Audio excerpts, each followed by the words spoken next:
Hey there, I know you're on a journey from grief to growth, just like I am, and you may be looking for tools to help you live a more soul aligned life. Well, head over to my Grief to Growth store. It's your one stop shop for inspiration, for healing, and for transformation. Inside there, you're going to find some free resources to help you get started. You'll find guided meditations to calm your mind and reconnect with your spirit.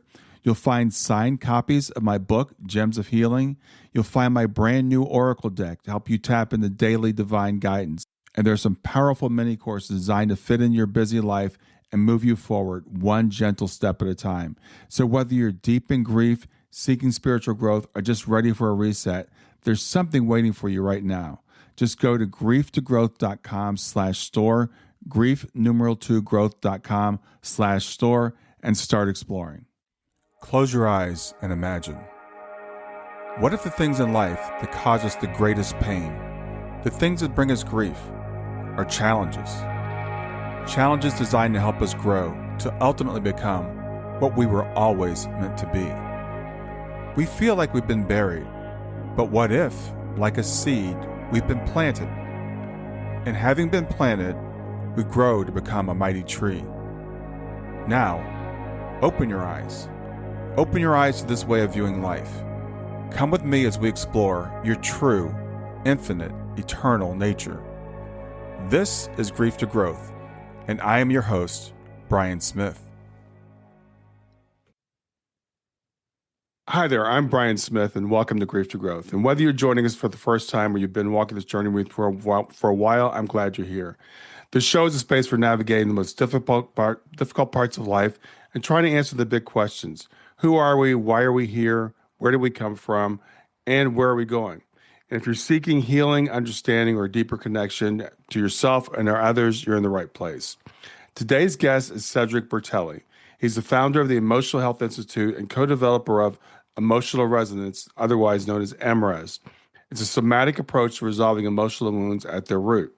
Cedric has trained thousands of people around the world, helping them to free themselves from the grip of fear, anxiety, shame, and unresolved trauma, not by rehashing the past, but by tuning into what the body already knows. So in this episode, we'll explore what emotions really are and how most of what we've been taught about managing them might be completely wrong. Cedric will break down the difference between simply regulating emotions and resolving them for good. We'll also learn how your body, not your mind, holds the key to your emotional healing.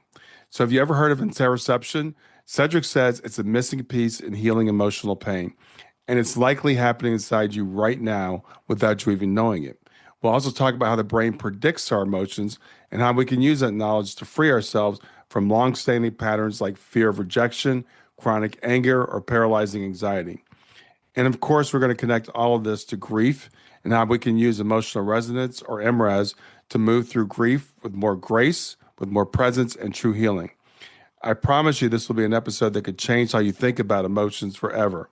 And if something resonates with you, I invite you to continue the conversation in our online support space at my Substack, grieftogrowth.substack.com. You can listen to past episodes, connect with other listeners, and interact directly with me. So now let's dive into this fascinating conversation with Cedric Bertelli. Hi, Brian. Hi, Cedric. Good to talk to you today. Good talking to you as well. Emotional resonance. That's something that we all think about, but a lot of us don't really know how to do it. So before we get started, let's start with the basics. What exactly is EmRes and how did you come to develop it? So EmRes, or emotional resolution, is a methodology, I'd say, that was created based on how the brain constructs debilitating emotional pattern.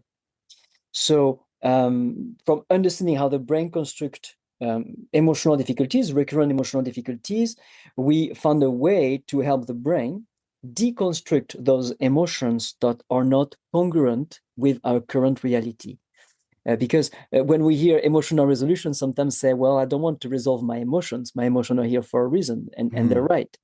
The idea, the aim, the goal of emotional resolution is to resolve those emotions that are not congruent with what's happening in our life right now. You know, all those anxieties that we feel that have nothing to do with what's going on in our life now, or the sadness or the anger, so that we can actually feel the emotion that life is giving us currently. And how did I come to create it? I think there's two main pillars in that. I think the first trigger I was saying creating that is I was dealing with a lot of emotional difficulties myself. I had a lot of anxiety, a lot of self-directed anger, depression. So that was a motivation as I was, doing whatever I could up until my late 20s to regulate those emotions. Mm-hmm. But regulate means control. So I was doing a good job in controlling them, but I was drinking too much to control them. I was doing unhealthy stuff to control them. So that obviously wasn't the right way to do it. Mm-hmm. So it was a personal search and quest. And the second thing that triggered the creation of EmRes is observing my grandfather, who was a World War II veteran. He passed away last year, was 101 years old. And see how him and men around him who went through World War II, how they were able to be resilient. Like I always was fascinated by how people who lived such horror were able, without any help really from anybody, to be resilient and to start a new life and care for a family and set their family up for, I would say, more success that they experience themselves. Mm-hmm. And watching my grandfather and men who had similar experience, it made me realize very early on that we all have in us a capacity for emotional resilience. And my idea was, how can we bring this capacity for emotional resilience that some people found by themselves in life for absolutely everybody?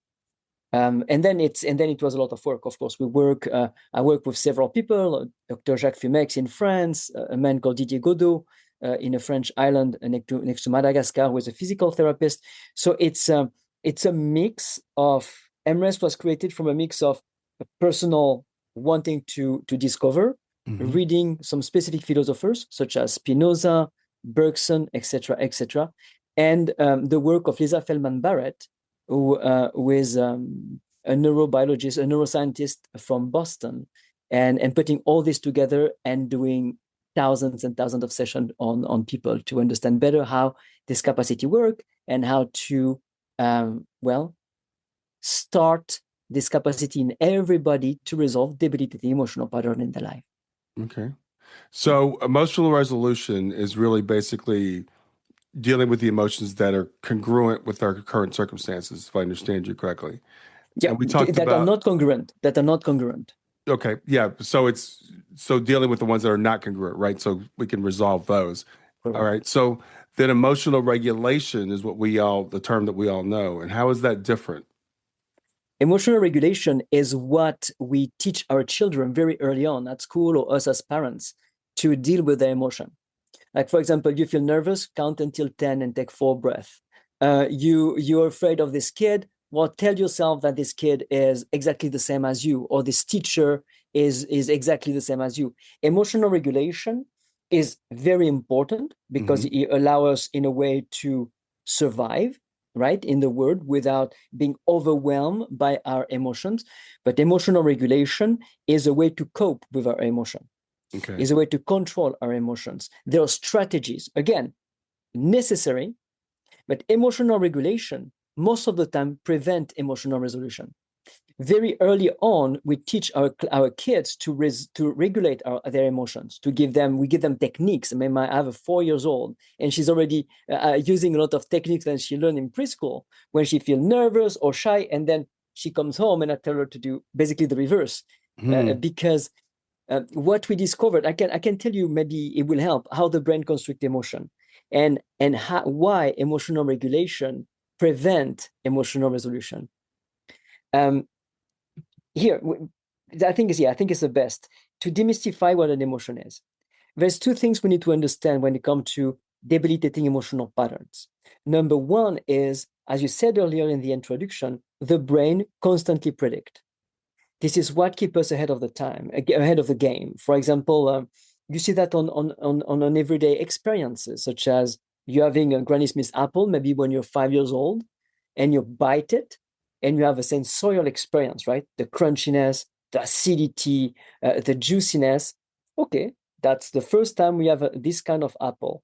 But after this one time, every time you're going to take an apple in your hand, that specific type of apple in your hand, and you're about to bite it, your brain is going to predict instantly what physical sensations you're about to feel. Instantly. Same thing for a cup of coffee. Before drinking your coffee, you know exactly how it's going to taste like. And sometimes you have to adapt because it might be a different type of coffee, but your brain predicts how it's going to taste like. Okay. Something we have to keep in mind as well is from the day we're born until we die, we update predictions. This is how we learn. For example, if there is an ice cream store opening down the street here, and it's a hot day and decide to go have an ice cream, if I enter the store and I see different batches, like a pink batch, white batch, brown batch, and but there's no name because that's it's a new store, so there's no label yet, and I decide to go for the pink ice cream, I'm going to think, well, that's going to be raspberry or strawberry, and the person gave me a scoop of that ice cream. I don't ask any question. I just ask for a scoop of this.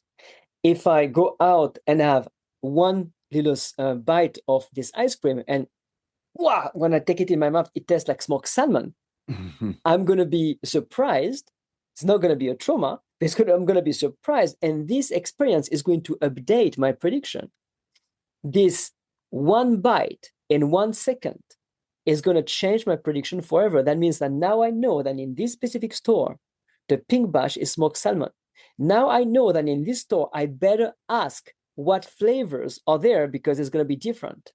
And because of this experience, if I enter in a store when there is no label, before asking for any product, I will ask, what is it? I've learned from this one experience. I updated my prediction for this specific store, and I updated my prediction globally in my life. Okay, so the brain constantly predict, and we constantly update prediction. That's the first thing to remember. The second thing to remember is we know today how debilitating emotional patterns are created.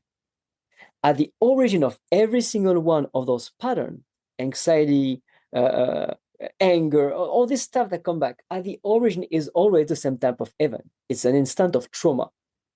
That we know. Now, what is a trauma?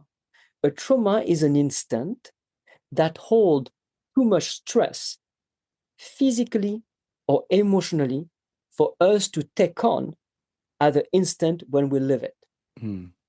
So for a baby, a trauma might be too hungry. It's going to be very, like an event is going to be very different for a little baby than for a 45-year-old man, right? But that's what a trauma is. That's it. There's no big T or small t in my word. It's just an instant that holds too much stress for us to take on when we experience it. Now, what we understand to go further in that is that what creates the pattern in the future is not the trauma, actually. It is the instant of dissociation happening during the trauma. When we have too much stress, too much fear, we dissociate. It is a natural process that happens so we don't suffer too much during the traumatic event. Now, we're not going to go in depth, but so people really understand. When what you and I right now are able to gather as information is about 2,000 bits of information per second, consciously. So I'm seeing you, I hear noises around me, taste in my mouth. That's about 2,000 bits of information per second, processed at the speed of 150 miles per hour, consciously. Subconsciously, our brain has a capacity to gather 400 billion bits of information per second at the speed of 150,000 miles per hour. So our prefrontal cortex is used as a filter, because if we were bombarded by 400 billion bits of information per second, we will not be able to sit here and have a conversation. Right. So when we're conscious, the prefrontal cortex is used as a filter. Now, when we live a traumatic moment and the stress is too high, there's dissociation, the prefrontal cortex shut down. You could say that the conscious mind shut down. There's no more filter. Now your subconscious is like this huge whirlpool that gather information at extremely high speed, extremely high definition. Your subconscious is gonna gather what you see, what you taste, the temperature, the taste in your mouth, all the information happening around you in a non-logical, non-linear way. Just imagine, a tornado gathering information extremely fast. And our subconscious is also going to record what physical sensations we are feeling in our body at that instant. Mm-hmm. So imagine a tornado opening in and out, everything happening inside, everything happening outside at the same time. And after a while, after a few seconds, or maybe a quarter of seconds, depending what we are living, the tornado shut down, and we are back to be conscious. But what we have to remember as well is, let's say if I'm being sexually abused for 5 minutes, I guarantee you that I'm not going to dissociate only once. I'm going to go in and out, in and out, in and out. And every time I go out, so to speak, in dissociation, that's another opportunity for the brain to gather all this information. Okay, so that's what's happening when we are experiencing a trauma, and we experience tenth of trauma from the moment we are conceived up until we die, right? There is a great study by a French doctor called Boris Cyrulnik that showed that the first 1,000 days of life from conception is a great garden for trauma, because we're so vulnerable. But of course, afterward, you can also experience trauma. Anyway, so we experience all this moment of trauma, and we don't remember them most of the time. Sometimes we remember our trauma, sometimes we don't. Often we don't. Later on, when we are in life and our brain, our subconscious, recognizes one or several elements, a smell, a situation, a silhouette, whatever it is, when our subconscious recognizes one or several elements that were present during a past trauma, your brain, my brain, is going to instantly predict what physical sensations you're about to feel, just like for the apple. And those physical sensations that your brain is predicting that you're about to feel are the physical sensations that let you know that you have an emotion. You know that you're anxious, you know that you're angry, you know that you're sad, because you feel sensations in your body. It's not only in the brain, it starts with physical sensations. Those physical sensations, we call that interoception. Now, what is very clear to us now is that those physical sensations that let you know that you're feeling an emotion is nothing else but an outdated prediction from your brain. So as your brain gathering a stimulus, there's a stimulus that activate a memory, and those physical sensations is what let us know that we feel that we're about to face a danger. Most of the time nowadays, it's not real. Now, what is happening is with emotional regulation, those physical sensations are uncomfortable because you felt them in your body during a traumatic event. They are uncomfortable. And we learn very early on to control them, to take breath, to have water, to numb them, maybe with alcohol or marijuana or whatever it is that we decide to do. And we control the physical sensations. Every time you control those physical sensations, you're sending the signal to your brain that it might be a danger. That's why you're controlling them. And every time you control them, the pattern is not reinforced, maybe, but is meant to repeat itself. What we discovered at the Emotional Health Institute, and it's not a discovery. I mean, it's all over the text. You can take philosophical text. You can take even the Bible in some. It's said everywhere, right? Some people call it the power of now, even if Eckhart Tolle. But it's always very cryptic. We brought it to the bone, and what I can tell you is that what we discovered, or what we put into light, is that when you feel those physical sensations in your body, knowing that you have an emotion, if you're able to feel those sensations in a safe place, in a safe environment, without trying to control, that means no breath, no intellectualization, no stretching, nothing, no distraction. If you're able to feel those physical sensations until the end, that means those physical sensations are going to change in your body. And the change, the transformation, the evolution of those sensations is going to take between 2 seconds and 90 seconds. If you're able to feel them without interacting with them, at the end of this evolution, your brain is going to realize that you're safe and sound. When the brain realizes that at the end of the prediction, there is no danger, because the brain is expecting to be hit by some kind of danger at the end of the prediction. That's what the prediction is. Mm-hmm. When you're able to feel them without controlling them or without having anybody controlling them for you, at the end of the prediction, the brain instantly realizes that you're safe and sound. The prediction is updated. That means that this emotion that kept on coming back in your life will not come back. Your brain realizes that this stimulus is not holding any danger anymore. The emotion will not come back. Okay. Wow. So it's a long answer, and I apologize, to show the difference between emotional resolution and emotional regulation. Mm-hmm. And often as parents, we try to quote unquote control our children's emotions because we feel bad about it, right? If my daughter is having a tantrum or is upset, I have the tendency to try to make her feel better in a way. Right. When actually, if we want this natural capacity for emotional resolution to kick in, what we should do more often is to be with them in presence, loving, and just let them go through their emotion. Okay. So be present, attentive, but let them feel those sensations without trying to cope with them. Stay with us. We'll be right back.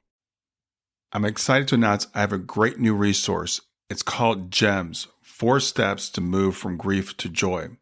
And what it is, it's 4 things that I've found that I do on a daily basis to help me to navigate my grief. And I'm offering it to you free of charge. It's a free download. Just go to my website, www.grieftogrowth.com/gems, GEMS, and grab it there for free. I hope you enjoy it. So I can see how this relates to something where you're fearful, where you feel like you're in danger, like maybe you're having a panic attack, or you're getting activated or triggered by some past danger that there's been. How would this relate to something like anger? You mentioned anger. So how does it relate to that? It's exactly the same process. Let's say something that makes you angry might not make me angry, and vice versa, right? Mm-hmm. Let's say road rage. Some people get into crazy road rage. Right. I used to, not anymore. And it's wise because when the person is driving and, I don't know, somebody cut them in front, that cutting in front, which is something that happened in their life, but it's really not a big deal. This, what they just experienced, it's a stimulus. It's Right. going to reactivate a memory of something that the brain linked to something similar, a moment where their life was in actual danger, where they suffered very much. So they have those physical sensations in their body, and they express it as anger. But the anger is just a consequence of the physical sensations. Why are we getting angry? We're getting angry because we're packed with tension, and we are screaming or I don't know, punching the steering wheel to release the tension. We are feeling angry because we are afraid. So most of us, we don't link anger to fear. Right. Anger is always a consequence of fear. Right. Always. Yeah, that makes sense. And that's something I think I kind of figured out on my own after a while. It's like the reason why we get angry is because we feel like we're being attacked. We feel like we're under threat. So it makes sense that would be the same type of thing. But it's so the physical sensations, and we've all had that. I just had that very recently. Someone said something to me that really triggered me, and I could feel those emotions just rising up. The blood pressure and then the feeling in my head and stuff. I thought, this is really interesting because I was like, it was a big physical thing. So we think. So the feelings, I guess, is what's letting us know we're having the emotion. Is that the way it is? Mm-hmm, correct. Okay. So you have this. So I got to be precise here. So let's say someone is actually threatening you. Mm-hmm.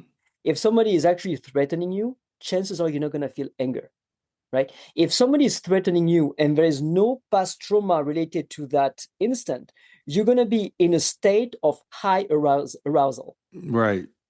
Which is very different from anger.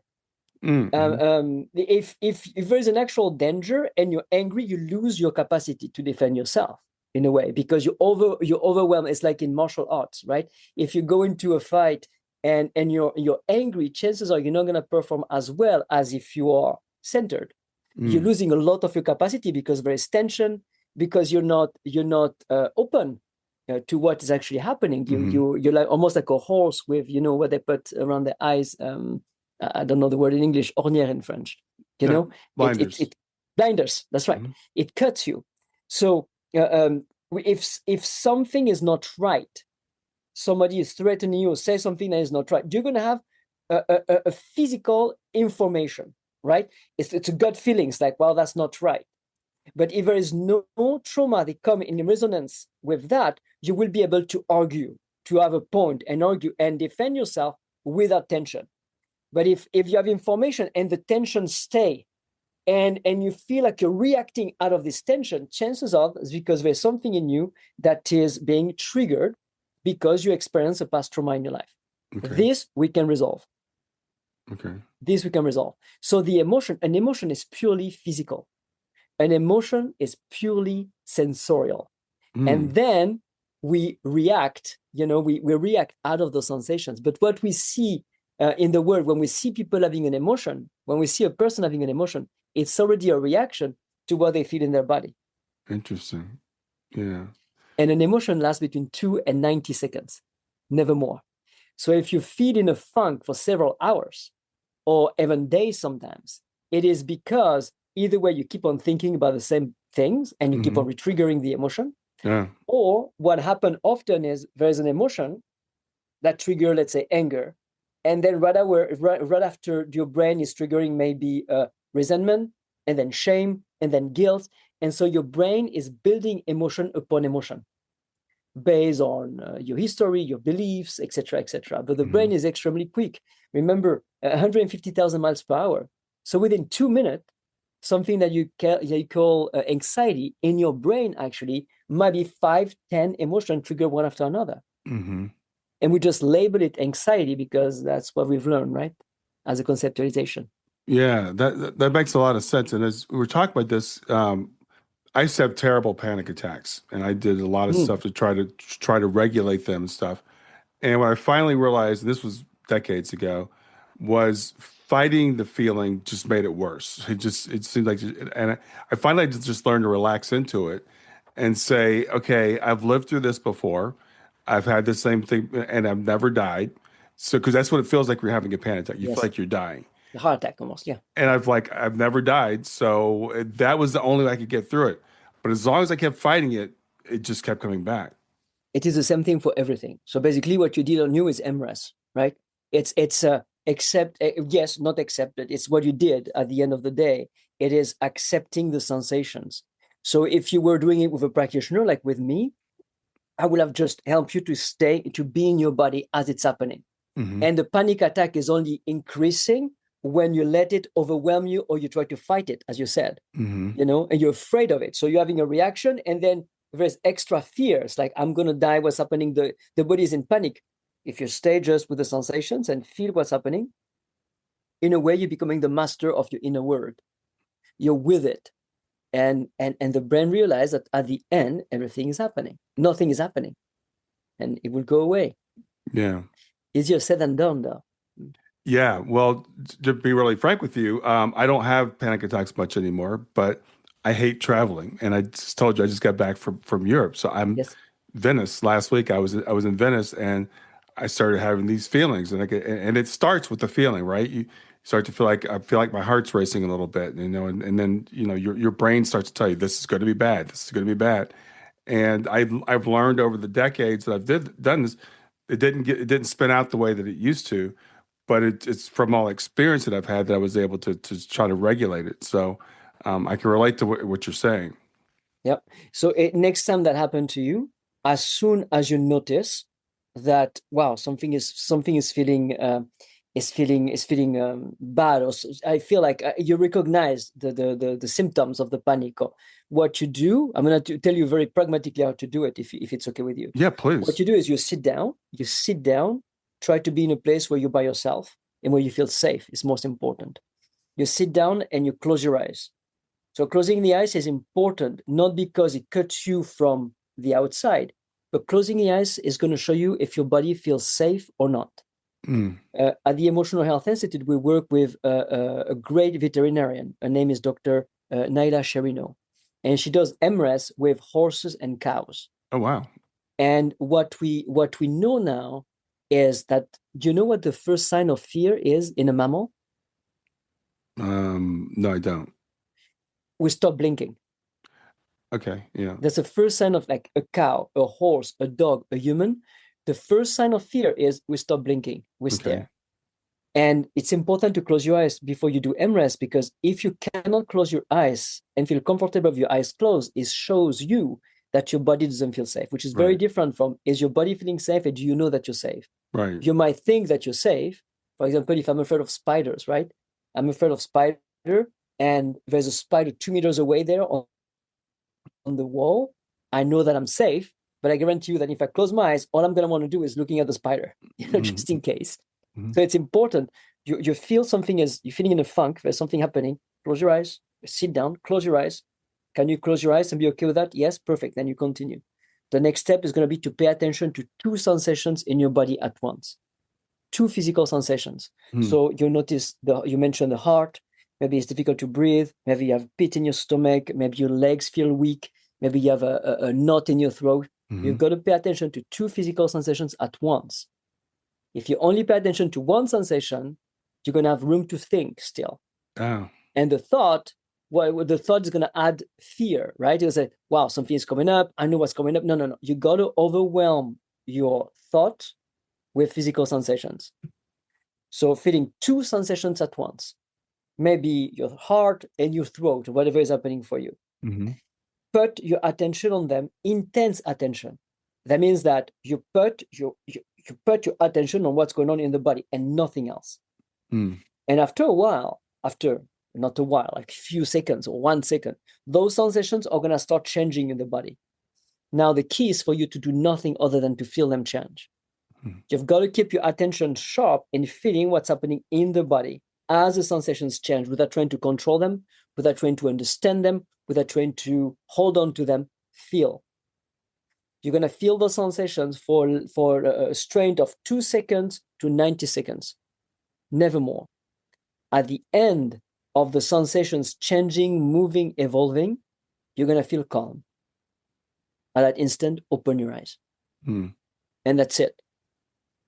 That's it. So it's very pragmatic. It's recognizing when the emotion is starting to be present in us. It's important to do it when it starts to be present, not at the peak of the emotion, because what we feel as a peak of an emotion is an accumulation of emotions. Right.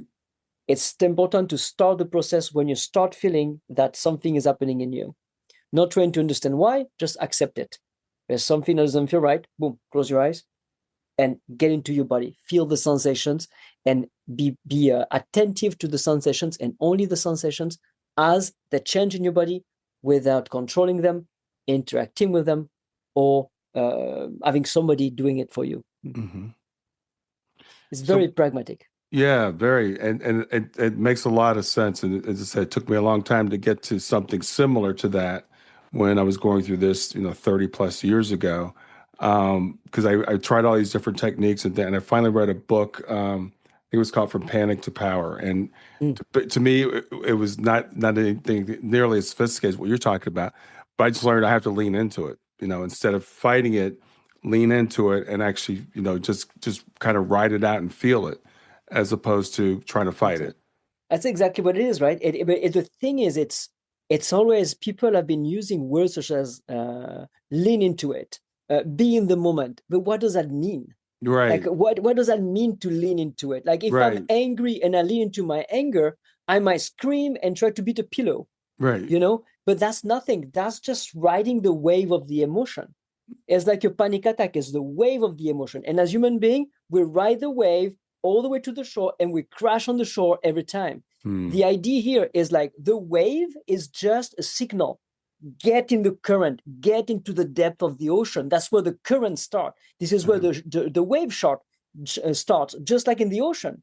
The waves are not created so much by the elements, sure, a little bit, but mostly through currents in the depth of the ocean. The depth of the ocean is your flesh. It starts in your body. And these physical sensations what I call the current of the emotion, it's nothing else but an outdated prediction.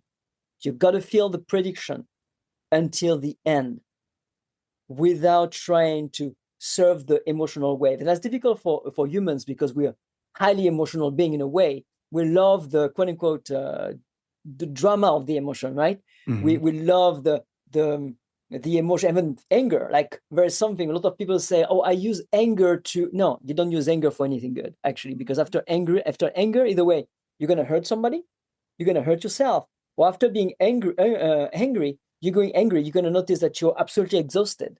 Yeah. So this whole paradigm of like, oh, I use my anger for no, that's it sounds good, and you can keep on saying that, but if you have recurring anger, I guarantee you that either way you're hurting yourself, you're hurting somebody else, or anyway, you completely drain at the end of the experience. It's going to keep on coming back.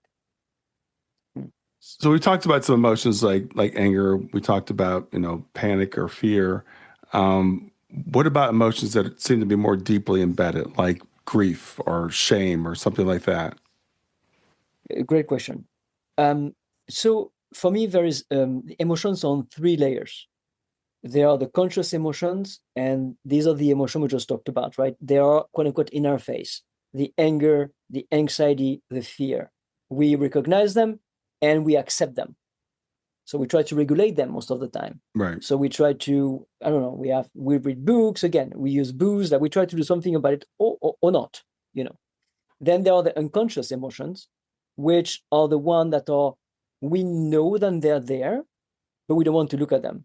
The shame, the guilt, the I don't feel like I'm enough, etc., etc. So we can, if we stop and do an introspection, we might realize them that they're there, but we don't like them, we don't accept them, we let them run in the background most of the time, and we deny them. Right. And then there's a subconscious emotion. The subconscious emotions don't have a name; they're just tension in our body. All day long, you, me, everybody, we are walking the world with tensions.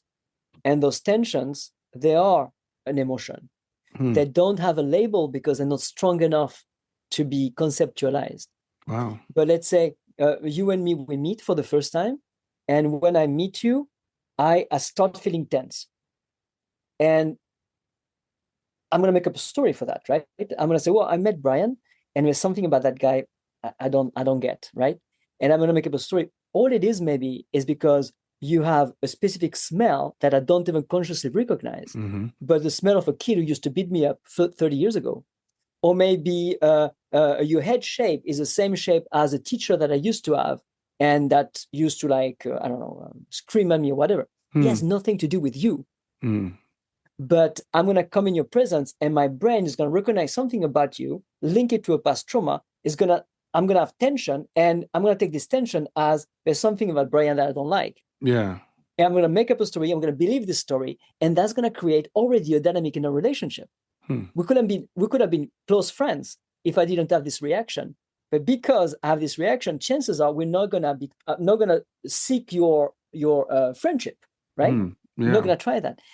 These subconscious emotions are creating the dynamics of our lives. And for those subconscious emotions, for that you need a practitioner that help you to isolate them and resolve them. But to answer your question clearly here, for conscious emotion, the one we talked earlier in the conversation, we can do it on our own often by the methodology I explained earlier. For unconscious and subconscious emotion, it's better to do it with a practitioner, because a practitioner will help you to isolate those emotions that we don't realize we have or that we don't like, and resolve them in a safe place. Now, when it comes to grief, for me, and it is just my vision, I'm not saying it's right. For me, grief is something that has to be experienced. So it's not something that can be resolved. So we lose someone, family member, a pet, a relationship, and there's a grief period that happens. Let's say I lost my mother or something. I lost my mother, and I used to have this body, this person that I used to love right there, and I could have physical contact with and communication, huge part of my life. And now she's not here anymore. There is an emptiness. There is a missing. This emptiness, this missing has to be completely experienced rawly, like in a raw way. There's nothing we can do about that. It's part of the human experience. Now, what can be resolved is what I call the parasites emotion that prevent us from grieving. Wow. So what are those? The shame, the anger, the guilt, the victimization, all those emotions that come on the grief experience like parasites and hook to the grief experience. Right. And when we are busy with those emotions, the anger, the uncomprehension, when we're busy dealing with those emotions, we don't grieve. And Yes. so that's the exactly. difference. Grieving for me is the experience between me and the person that passed. Is a continuum of the relationship, the adaptation of this physical form to not having this form to communicate like I used to with. That's grieving, and is going to create pain and sadness and missing, and that will have to be experienced. It takes about 2 to 3 months for the brain to actually realize that somebody that was very close to you is not there anymore. That's why very often when somebody passed, we talk about them in the present tense without wanting it, because the brain actually do not integrate the information they're gone for 2 to 3 months. So, but then if we are too busy by those parasites of me emotion, it's my problem, right? My shame, my guilt, my anger, my those me emotions is cutting us from the grief. So when people come to see me and they say, well, I've been grieving for a year, you haven't been grieving, that's the problem. Yeah. You have been busy, you have been chewing on stuff that do not allow you to grieve. So what are those emotions that do not allow you to miss the person, the relationship, or whatever you lost that you care so much about? Yeah. And that's how we're going to approach grief with EmRes, so that the person actually have an opportunity, the space to experience the rawness and the continuity of the relationship with the person that passed. Yeah, that is so well said, and I completely agree with what you just said, because I realize, I work with people that are in grief, and as I've been doing this over the years, I've realized, okay, there's a couple things I usually look for as new clients coming. Do you have unresolved guilt? Do you feel like you did something wrong, or you didn't do something, or whatever it is? Do you have anger at the person who passed, or at the doctors, or anybody else? Because these are the things that prevent people from processing their grief. And I feel like sometimes they almost like get attached to those things, because then they don't have to process their grief. That's what I call them, the parasites. Yeah. Right. And so it feeds, and in a way, when they're quote unquote busy with the anger and such, it keep, in a way, right, it keep the person that lost alive for them. And for some people, it's so difficult to let go of those emotions, because they feel like, if I don't feel the anger toward the doctor, if I don't feel the guilt for not, I don't know, whatever it is, then I'm losing this person even more. So it's creating this shift. No, it's not what's going to happen. You don't need to suffer in order to grieve. Right. There's no value, there's no added value in your suffering because of anger or guilt or shame or whatever else your history is giving you. It doesn't, it's not what grieving is. Yeah. Yeah, this has been really really helpful for me to put language to this for my clients, because again, I'm like, let's deal with these emotions. Let's deal with the anger. Let's deal with the guilt, so then we can work on processing the grief, because the grief does have to be experienced. We can't resolve the grief. We've got to go through that process. And I see people that come to me and say, I'm stuck where I am. If it's been 3 years, it's been 2 years or whatever. And as you said, you haven't been grieving. You've been dealing with all these parasitic emotions that are keeping you from your grief. I couldn't agree more. And grief is, for me, it's pure grief. It's a sacred process. It's almost it's the continuity of the relationship. Continuity of the relationship with under another form. There's no Right. physical anymore, but the relationship continues. Yeah. in a different way, right? And it's this peaceful, at first it's not that peaceful, it's painful, and then it's transcending or transforming into this new relationship. Mm-hmm. Yeah. Yeah, I think that's so well said, and it kind of, to me, it's like grief isn't. It's not an emotion. It's a, I heard a guy say it's a collection of emotions, but it's this process that comes with these emotions, and they're going to be different for different people depending on circumstances, depending on your background, depending on your relationship with the person, etc. So those things need to be resolved, and we can use EmRes to resolve them, so that then we can process the grief. It's exactly it. Yeah. Thank you. Yeah, that's exactly it. So tell me about EmRes. How do people find out more about what it is? You said sometimes people could do some things on their own. Sometimes they need a practitioner. Yep. So we are a nonprofit. It's the Emotional Health Institute. And if people want to know more about us, they can go to emotionalhealthinstitute.org. And so there are several things we do. We have a directory of certified practitioners, and Mm-hmm. some are therapists, some are coaches, some are just EmRes practitioners. It's a large, how can I say that? There's a lot of diversity in the people that Mm-hmm. do this work.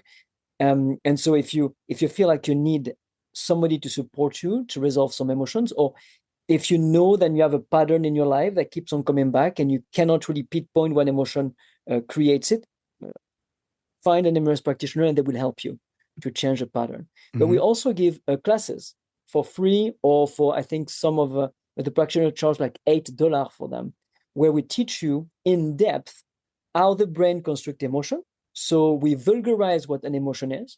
So people are not seeing an emotion as this mystical or Freudian thing, but what is an emotion? Mm-hmm. And we teach you to do self-EmRes. So you can, by yourself, on yourself, resolve those conscious emotions. So those classes are offered at least twice a month. It's some are in person all over the US, some are online, and people can join for no money or very little money, and to learn about what an emotion is actually, and how to resolve their own debilitating emotional pattern. Mm-hmm. And then we offer classes for coaches, therapists, HR professionals, policemen, people who work with other individuals, for them to learn to apply EmRes on their clients or their patients. It's called EmRes practitioner training. Wow, that sounds fantastic. As we're talking, we mentioned different types of emotions. You mentioned some of these that are so low level or subconscious they can't really be named. How do we, I wonder how do we deal with those? As you said, I just get a bad feeling about that person, and it's really fascinating because it's like it could be because of the shape of their head, right? They Yeah. remind you of somebody else has got nothing to do with them. So, is there a way that we could start to recognize, like, I mean, maybe recognize, okay, I'm having this feeling, but what do I do with it? I think for this, that's where EmRes became very strong, right? We were able to develop methodology to, if I realize that there is a feeling, but I cannot pinpoint exactly when it started, what we develop a whole methodology on how to isolate it and resolve it. Hmm. But that's something that you need to do with somebody. And the reason is the EmRes practitioner is going to ask you specific questions that don't make any sense to trigger some of those sensations to resolve them with you. Hmm. Like even, I've been doing that for a long time now, and even some stuff, like for example, my hands used to be covered with psoriasis. It's an eczema. I used to Hmm. have eczema on my hand, and I knew it was psychosomatic because when I was in the US, I didn't have any eczema. I took the plane to go to France, and by the time I leave the plane, that finger was covered with eczema, and then it was very quickly growing in my hand. Hmm. So, but I was not able to do it by myself, right? It's something, some stuff linked to friends and my history. So somebody that I trained did sessions with me so I could Hmm. get rid of the eczema.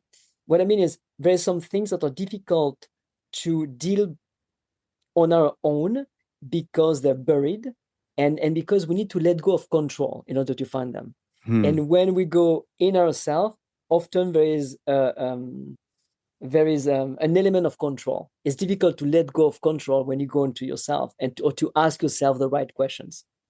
So it is absolutely possible to resolve those latent tension that create the dynamics of our life. But at least for now, I don't know if we're going to develop something that will allow people to do it on themselves by themselves. That would be kind of like the best. But so far, it's better to work with a practitioner. Okay. And you see, it's not like EmRes is not something that you're going to do for a long time. Like you see the practitioner once, twice, maybe 3 times, and that's it. It's not a recurrent thing. It's there's a problem, we're going to resolve it. Okay. That's it. So you mentioned a medical thing like psoriasis. I'm thinking about things like maybe high blood pressure. Have you had any experience with people that are experiencing maybe high blood pressure that says, you know, they may not understand because some of that is physical, but some of that is emotional or tied to stress. Absolutely. I mean, there's a lot of symptoms that happen in us that don't have any biological explanation. Mm-hmm. High blood pressure, pelvic pain, chronic pain. Like you go to the doctor, they run a bunch of tests on you, and biologically everything is okay with you. Mm-hmm. And so people say, well, what the heck? I know what I feel. Like I Right. know what's happening to me. And the doctor said, no, there's nothing happening with you. There's it's paradoxical, right? So you think I'm lying or what? No, it's psychosomatic. The pain is real. The high blood pressure is real. The psoriasis is definitely real, but it is psychosomatic. So we developed, and that's mostly Dr. Jacques Fumex, who is a gastroenterologist from the Lyon University in France. We developed a specific way to do EmRes starting from the symptom. So starting from the symptom, we're going to be able to go into the flesh, so to speak, and isolate and resolve, how can I say that? Hidden trauma or hidden memories. So when it comes to physical symptom, we start with the symptom and we resolve emotions that are fueling the symptoms. Wow. Because if you have a symptom coming up, eczema, pain, it's never one emotion. It's always an accumulation of emotions that are not being taken care of. Interesting. Well, I happen to believe that the more I've been around, the more I've studied that much more is psychosomatic, when you use that word, than is actually physical. I think our minds do manifest through our bodies, and Western medicine always says there's a physical cause for things, but we know our emotions, our thoughts, and et cetera.